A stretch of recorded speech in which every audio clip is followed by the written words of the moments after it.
রংপুরে বহুবার এসেছি, বহুদিন থেকে রংপুরের সঙ্গে আমি সংযুক্ত।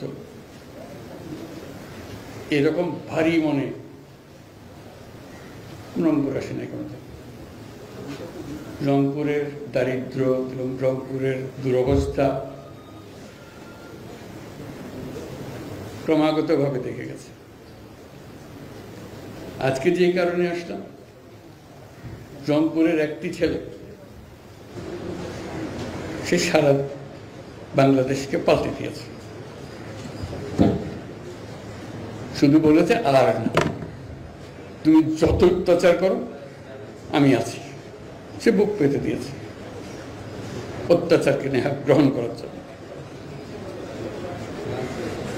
তার বুক চিরে গুলি চলে গেছে। এই তার আত্মত্যাগ সারা বাংলাদেশকে জাগিয়ে দিয়েছে। একটা ঘটনা, প্রতিবাদ, তার কিছুর করার নাই, নিজের শরীর ছাড়া আর কিছুই ছিল না। এই শরীরটা দিয়ে সে প্রতিবাদ করেছে, আত্মাহুতি দিয়েছে। মানুষ কত আইন করে বিচার করে ফাঁসিতে যায়, এই কিছু না, অত্যাচারীর সামনে দাঁড়িয়ে গেছে।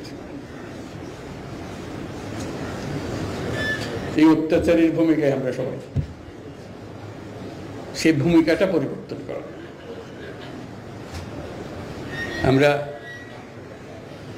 ন্যায় বিচার, সভ্যতা যে কথা বলি, সেগুলোকে প্রতিষ্ঠিত করার জন্য, যেটার অভাবে আবু সাইদ সবার সামনে তুলে ধরল কীরকম অবিচার মানুষ মানুষের উপরে করতে পারে। আমরা তার কারণে আজকে দ্বিতীয় বিজয়ের কথা বলছি, যে কারণে রংপুরের দিকে সারা বাংলাদেশের মানুষ তাকিয়ে আছে, সালাম দিচ্ছে। তোমরা আমাদেরকে জাগিয়ে দিয়েছ। সারা পৃথিবী রংপুরকে সম্মান করছে। এরকম প্রতিবাদী যুবক এখানে কিভাবে জন্ম নিল? আমরা বলছি যে আমরা মহাকাব্য পড়ি, মহাকাব্যের নায়ক নায়িকাদের কাহিনী পড়ি। আবু সাইদ এই মহাকাব্যের নায়ক। সে নিজে রচনা করে দিয়ে গেছে এবং তার কারণে একটা পুরো জাতিকে আবার জাগিয়ে দিয়েছে, দুঃস্বপ্ন থেকে জাগিয়ে দিয়েছে, বর্বরতার থেকে জাগিয়ে দিয়েছে। আমরা একটা বর্বর জাতি হয়ে গেছি,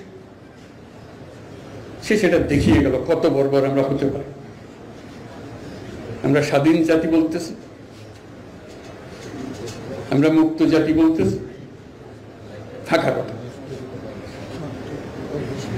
আমরা বর্বরতার চূড়ান্তে গিয়ে পড়ছি। এই বর্বরতা থেকে মুক্তি পাওয়ার জন্য কি উপায়, সেটা জানার জন্য রংপুরে এসেছি। আবু সাইদের কাছে গেছি, তার কাছে মাপ চেয়েছি যে তোমাকে এই বর্বরতা থেকে আমরা মুক্তি দিতে পারিনি, ভবিষ্যতে যেন এটা না হয়, এটি হলো আমাদের বিষয়। আপনারা সংবাদ মাধ্যম, আপনাদের মাধ্যমেই আমরা এটা জানতে পেরেছি। আপনাদের মহান শক্তি, এই শক্তিটাকে প্রয়োগ করে কিভাবে জাতিকে আবার একত্র করা যায়, এক পরিবার বানানো যায়। কেউ কাউকে মারার জন্য নয়। আমরা মারার জন্য দেশ বানাইনি, গড়ার জন্য দেশ বানিয়েছি। এই জিনিসটা পরিষ্কার করার জন্য আপনাদের মাধ্যমে আমরা একটা পরিবার, সবাই সবাইকে রক্ষা করব, সবাই সবার উপরে ওঠার চেষ্টা করব, সবাই মিলে এই জিনিসটা বুঝিয়ে দেওয়া। এবং যারা অপরাধী তাদের বিচার আমাদের করতেই হবে, তা নাহলে আমরা এটার থেকে মুক্তি পাবো না। কাজেই অপরাধীকে আমরা বিচার করব, যে নিরপরাধ তার উপরে কোনো রকমের একটা অপবাদ লাগিয়ে দিয়ে তার উপরে আবার অত্যাচার করে আবার বর্বরতার দিকে যেন আমরা চলে যাচ্ছি। এটা খুব গুরুত্বপূর্ণ সময় পালন করছি, প্রতি মুহূর্ত অত্যন্ত গুরুত্ব, যাতে করে আমরা একত্র হতে পারি সবাই। কেউ আমাদের বিদেশি আক্রমণকারী না, আমরাই।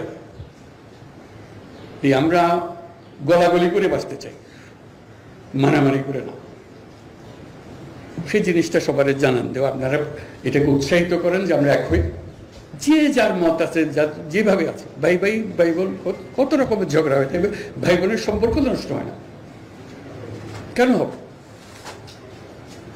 এটাকে আপনারা চারদিকে বলেন আমরা একই পরিবার, সে হিন্দু হোক, মুসলমান হোক, বৌদ্ধ হোক, খ্রিস্টান হোক।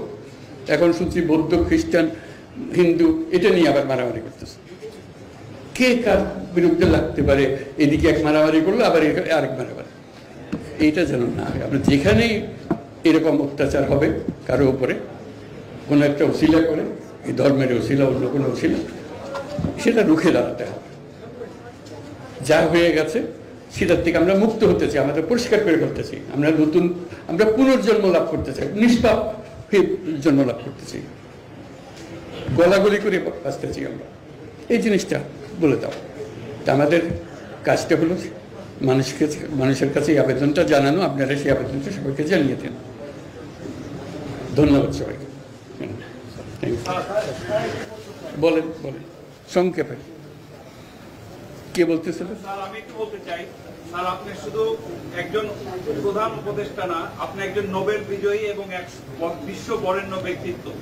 আপনি কি মনে করেন যে এই জাতি কি সারা পৃথিবীতে যে জাতির ভাবমূর্তি পূর্ণ হয়েছে, জাতি কি মাথা উঁচু করে দাঁড়াতে পারবে কিনা? যেটা আমি সবসময় বলে আসছি, আবারও বলি, এই জাতির সম্ভাবনা অসীম। এই জাতির যে তরুণ সম্প্রদায়, তার যে সৃজনশীলতা, তার যে উদ্যম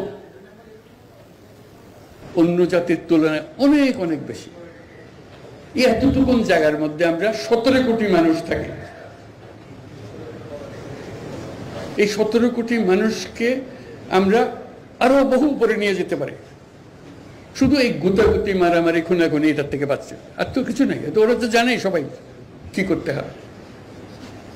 কাজে অন্যরা কি মনে করলো সেটা দুঃখ পাওয়ার চাইতে বড় কথা হলো এসছে, বড় কথা হলো যে আমরা নিজেদেরকে কি দেখতে চাই, আমাদের স্বপ্নটা কি, আমাদের স্বপ্ন আমরা বাস্তবায়ন করব। এবং আমাদের স্বপ্ন আমাদের যে স্বপ্ন, আমাদের যে ক্ষমতা, এটা যদি আমরা করি, পৃথিবীর মানুষ এমনি ভাবা দেবে।